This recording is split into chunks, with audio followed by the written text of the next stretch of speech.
Bugün benim bir yakın birodarimninki 25 yaş kirgan bir farzandi jigar qetish, ya'ni jigar raki kasallik bilan olamdan o'tdi.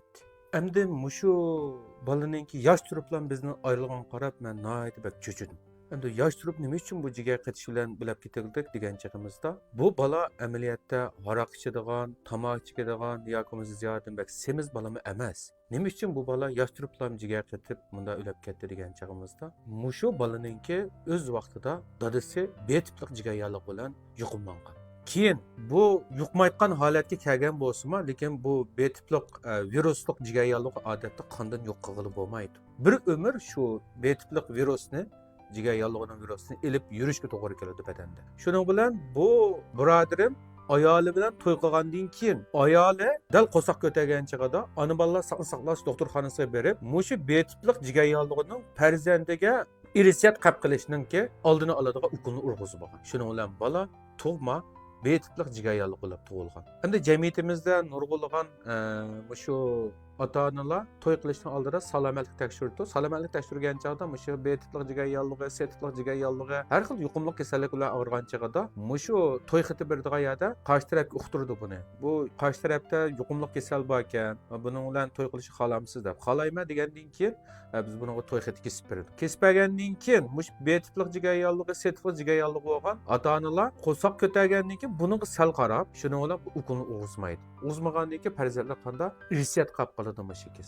Shuning bilan yosh turiblar mana ketadigan ahvol. Endi bu B tiplik jigar yallig'i, C tiplik jigar yallig'i qatorliq bunday kasalliklar odatda o'shanda farzandlarga irsiyat qilib qilish ehtimolligi bak yuqori. Shunga B tiplik, C tiplik jigar yallig'i bo'lgan shunda viruslik jigar yallig'i giribdor bo'lgan ota-onalar cho'qim ayol homildor bo'lgan chog'da cho'qim ukul urg'izib o'tish kerak. Ikkinchi birisi. Endi bu B tiplik, C tiplik shu viruslik jigar yallig'idan ham jigar qetish ahvoli ko'rolmaydi.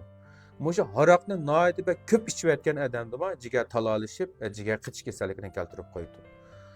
Uningdan bilan uzoq mezgillik qondagi mayning miqdori yuqori turishi, o'sha jigarda nihoyat may xolesteroliga ziyodan yuqori turish sababidan jigar qetish kelib chiqadi.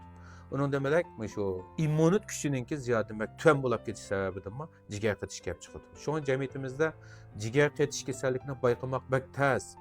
Chunki bu bir gachaza bo'lgandan keyin 30 yillik tarixga ega, doktorlik tajribasiga ega tibbiy doktorlarma yig'ib bilan bir odamni sizning jigaringiz qetibdi demaydi. Chunki bu jigarning o'zida tirnoqchilar yerdagi bir a'zoning o'zi saqlagan bo'lsa jigar talolarining ichida bu biz uchun yana xizmat qilaveradi. Bizga kasallik ifodalarini asosan ifodalab chiqib bermaydi. Shunga 6 oyda bir qitim, bulanmasimi yilda bir qitim badanimizni salomatlik tekshirib turib, mushuningga o'xshash badanimizda kasallik ifodasi to'liq ifodalanib chiqmayotgan kasallarni doktorlarninki har xil tekshirish saymonlariga silish, qon tekshirish orqali vaqtida bayqab, vaqtida kasalliklarning oldini olib, hayotinglarning sog'lom, sifatli, uzun umr ko'rishingizni chin ko'ngildan umid qilaman.